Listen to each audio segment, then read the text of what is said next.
David here from the meetup, Walk and Stretch, Montreal Walk and Stretch, or Montreal Walk and Stretch. And I want to thank every one of you who came to the first meetup. Where am I looking at? Oh, over there. I want to thank everyone who came to the first meetup yesterday. And I know the weather was pretty crappy, but when there's in Montreal, you know, when there's a thunderstorm in the morning, like at 6 o'clock in the morning, you kind of know around 10 o'clock we're going to be okay. So yeah, you're not going to have 2 thunderstorms in one day. It's rare, but I shouldn't say that.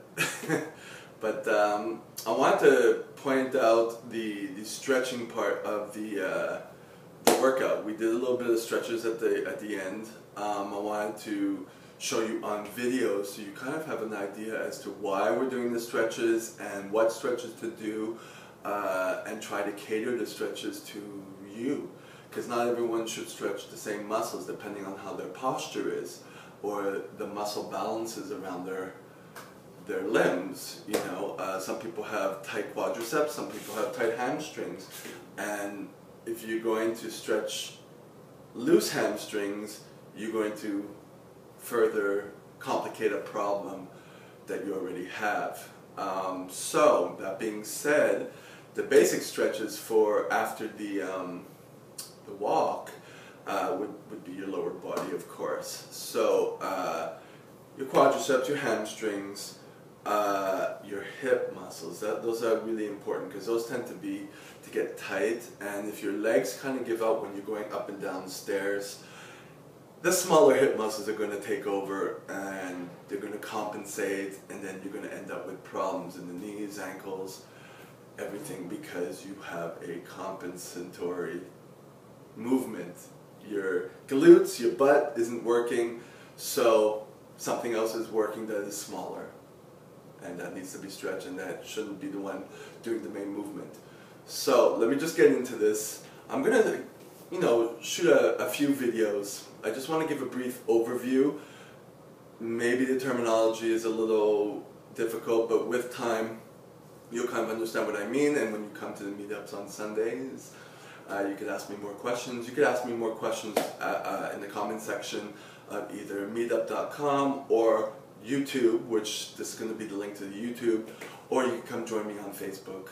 You know, my name, David Slonieger. So, without further ado, the first stretch, the calf muscle. So there's the calf muscle that you stretch with the leg straight, and then the one with the leg bent. Okay? When the leg is bent, you're going to get the deeper down here near the Achilles tendon, and you're going to get the soleus, which is under, it's like around here. When you have the leg straight, you're going to get the gastrocnemius, which is this big muscle here. So you want to make sure you hit both of them. So you can do that standing up. You could hold on to something, or you could do it without holding on to something. So your leg is straight, okay, and your toes are facing forward. You don't have your leg turned out, because then it doesn't work. Turn your heel so that your foot is completely forward. Your toes are in the same direction as your knees, and then you press your heel down. My leg is perfectly straight. I'm squeezing my glutes too to extend my leg. I'm squeezing my quads to extend my legs. And I'm lunging forward, keeping my heel on the floor and making sure I'm not turning it to alleviate the stretch. I want to deepen the stretch. If it's too much, bring your leg closer. You want to feel enough so that you can hold it. You feel tension but not pain. And we're going to wait 30 seconds. Let's say we wait 30 seconds. The muscle is going to relax. Then you can go into it a little deeper to increase the stretch. And that's how you improve over time. Now, you could either bend the knee to get the soleus, or you could bring the foot in a little bit more to bend the soleus and kind of sit on your heel, sitting back. My heel's kind of going up a bit, so I gotta kind of adjust myself. And sitting down. Again, you're gonna hold it for 30 seconds. And then you're going to kind of feel the muscle kind of relax. You want to focus on breathing and relaxing the muscle. And once the muscle feels relaxed, then you kind of want to go deeper into the stretch without lifting that heel. I'm lifting my heel a bit, but this is just to show you. Okay? And then you're going to do the same thing with the other leg. Okay? Now another one,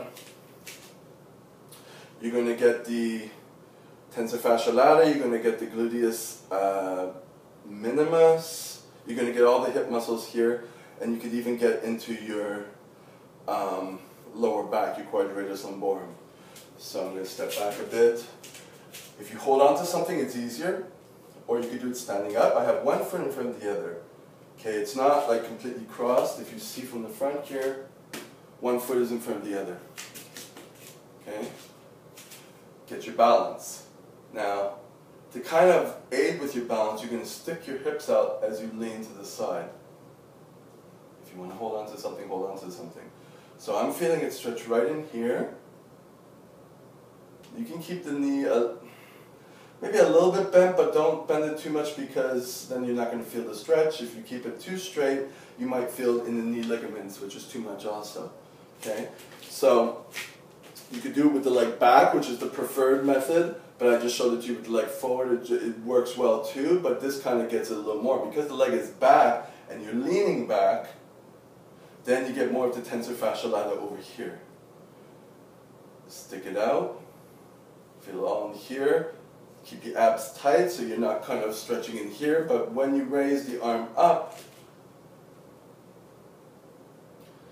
then you kind of get it into the lower back, the quadratus lumborum.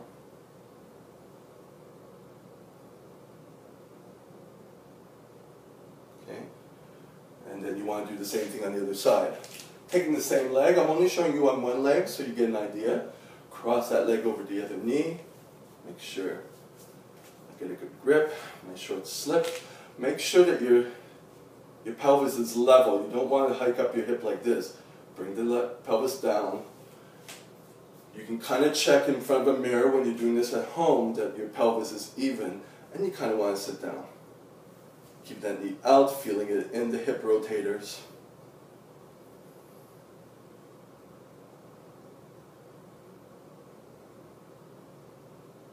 And again, you're going to hold that for 30 seconds. And you want to get the quadriceps, holding it here, bringing the knees together, not sticking back, keeping your knees together, taking your hips, pushing them forward.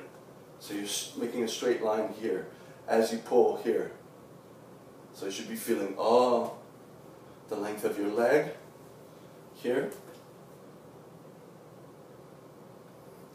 Make sure you keep the other leg bent as you're doing it. Bring those legs together.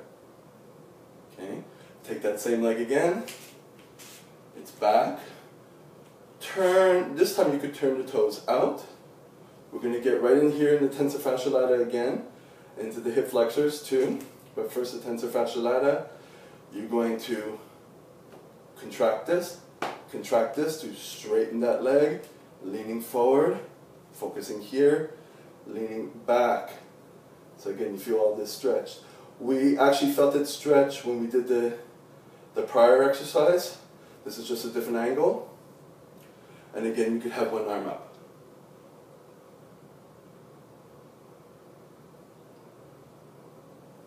Feeling it on here. When this muscle here is tight, and the hip flexors going in here and here, the glutes tend to not work, and then that's where there ends up problems in the lower back, because these muscles tend to pull in the lower back and make your back arch. So you don't want that. Okay, taking the same leg again.